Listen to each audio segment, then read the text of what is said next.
இயேசு அவரிடம், நீ நம்பினால் கடவுளின் மாட்சியை காண்பாய் என நான் உன்னிடம் கூறவில்லையா என்று கேட்டார். யோவான் 11:40. இங்கிலாந்து தேசத்திலே ஒரு வயதான ஒரு அம்மா என்ன செய்யறான்னா, ஆதரவற்ற நிலையில் இருக்கிறவங்களுக்கு ஒரு இல்லம் கட்டணும்னு ஆசைப்பட்டாங்க.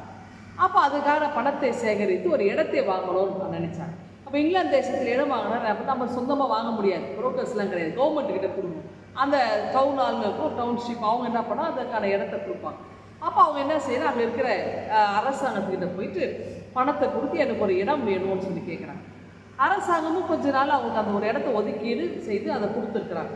அப்போ அந்த இடத்தை போய் பார்க்கலான்னு இந்த அம்மா போகிறாங்க. போய் பார்த்தா பெரிய ஆச்சரியம், அவங்க வியப்பு, அவங்களுக்கு விரக்தி இருக்குது. என்னென்னா, அந்த இடம் சரியாக இல்லை, எல்லாமே பாறைகளாக இருக்குது, கற்கள்லாம் நிறைந்த ஒரு பகுதியாக இருக்குது, மலைப்பகுதி மாதிரி இருக்குது.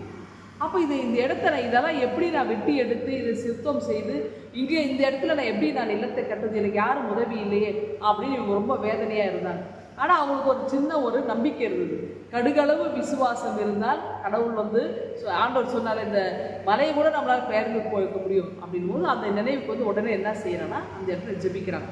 ஜெபித்து விட்டு வீட்டுக்கு வந்துட்டாங்க. சில மாதங்கள் உருண்டோடி போனால் மாதங்கள் கழித்து ஒரு ஹார்பர், அது துறைமுகம் இருக்கிற ஒருத்தர் என்ன செய்யறாங்க, அந்த கம்பெனிக்காரங்க அவங்ககிட்ட கேட்குறாங்க, அம்மா எங்களுக்கு இந்த இடம் வேணும், இந்த இடத்துல எங்களுக்கு இந்த பாறையெல்லாம் வேணும், நாங்கள் வெட்டி எடுக்கிறோம், ஆகவே இதுக்குரிய பணத்தை நான் உங்களுக்கு கொடுத்துட்றேன் அப்படின்னா. அப்போ இவங்களுக்கு ரொம்ப சந்தோஷம். அப்போது பாறைகளுடைய பணத்தையும் கொடுத்தாங்க, கற்கள்லாம் அங்கே அகன்ற போனது. அடுத்தது அந்த இடமும் அவங்களுக்கு சுத்தம் பண்ணி கொடுத்துட்டாங்க.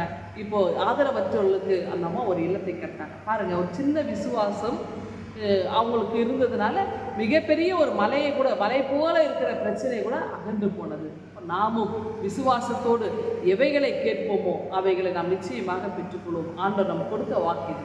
ஆகவே விசுவாசத்தோடு இந்த நாளை நாம் போவோம். கடவுள் இந்த சிந்தனையோடு நம்ம ஒவ்வொருவரையும் ஆசீர்வதிப்பாராக. ஆமென். எங்கள் அன்பின் ஆண்டவரே, நான் விசுவாசத்தில் என்னால் நிலைத்திருக்க நீர் எங்களுக்கு கிருபை தாரும். மீன் பிரேச ஜெபிக்கிறோம் எங்கள் அன்பின்.